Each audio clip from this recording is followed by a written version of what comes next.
દાખલા નંબર 34, એક પેટીમાં 1 થી 20 નંબર લખેલી ચિઠ્ઠીઓ છે, તેમાંથી એક ચિઠ્ઠી યાદચ્છિક રીતે લેવામાં આવે તો તે ચિઠ્ઠી પરનો નંબર 1 અયુગ્મ હોય, નંબર 2 અવિભાજ્ય હોય અને નંબર 3 5નો ગુણિત હોય તેની સંભાવના શોધો. ધ્યાન આપજો બોર્ડ ઉપર ભાઈ. અહીં એક પેટીમાં 1 થી 20 નંબર લખેલી કેટલી ચિઠ્ઠીઓ છે? 20 ચિઠ્ઠીઓ છે. તો માટે પ્રયોગના શક્ય પરિણામોની સંખ્યા કેટલી આવશે? 20 ચિઠ્ઠીઓ. પહેલો દાખલો, તે ચિઠ્ઠી પરનો નંબર અયુગ્મ હોય તેની સંભાવના. ધારી લઈએ લાઈનસર. ધારો કે ઘટના A બરાબર લાઈનસર લખવાનું, તે ચિઠ્ઠી પરનો નંબર અયુગ્મ હોયને બદલે છે. પહેલા પરિણામો લખવા પડશે, પછી પરિણામોની સંખ્યા.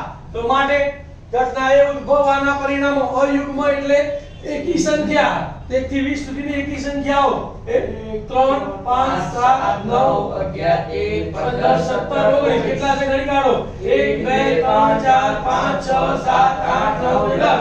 તો માટે ઘટના એ ઉદ્ભવવાના પરિણામોની સંખ્યા કેટલી આવશે? 10 ચિઠ્ઠીઓ. હવે સૂત્ર. હવે P of A બરાબર ઘટના એ ઉદ્ભવવાના પરિણામોની સંખ્યા છેદમાં પ્રયોગના શક્ય કુલ પરિણામોની સંખ્યા. તો બરાબર 10 છેદમાં 20. શૂન્ય ગઈ. તો માટે P of A બરાબર 1/2. બીજો દાખલો, ચિઠ્ઠી પરનો નંબર અવિભાજ્ય હોય તેની સંભાવના. હવે એને આપણે ઘટના B ધારીશું. ધારો કે ઘટના B બરાબર ચિઠ્ઠી પરનો નંબર અવિભાજ્ય છે. તો માટે ઘટના B ઉદ્ભવવાના પરિણામો. હવે 1 થી 20 ની અવિભાજ્ય સંખ્યાઓ. 1 વિભાજ્ય પણ નહીં, અવિભાજ્ય 1 નહીં આવે, 2 આવશે, 3 આવશે, 4 નહીં આવે, 5 આવશે, 6 નહીં આવે, 7 આવશે, 8 9 10 નહીં આવે, 11 આવશે, 12 નહીં આવે, 13 આવશે, 14 15 16 નહીં આવે, 17 આવશે, 18 નહીં આવે, 19 આવશે, 20 નહીં આવે. તો કેટલા પરિણામો થયા? 1 2 3 4 5 6 7 8. તો માટે ઘટના B ઉદ્ભવવાના પરિણામોની સંખ્યા બરાબર 8 ચિઠ્ઠીઓ. હવે સૂત્ર લખીશું. P of B બરાબર ઘટના B ઉદ્ભવવાના પરિણામોની સંખ્યા છેદમાં પ્રયોગના શક્ય કુલ પરિણામોની સંખ્યા. 8 છેદમાં 20. ચારે ભાગ ચાલે, 4 દુ 8 અને 4 25. અહીંયા 4 દુ 8 એટલે અહીંયા 2 આવશે, 4 25 એટલે અહીંયા 5 આવશે.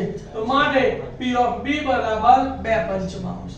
ત્રીજો દાખલો, ચિઠ્ઠી પરનો નંબર 5નો ગુણિત હોય તેની સંભાવના.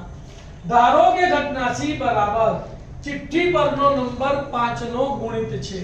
તો માટે ઘટના C ઉદ્ભવવાના પરિણામો.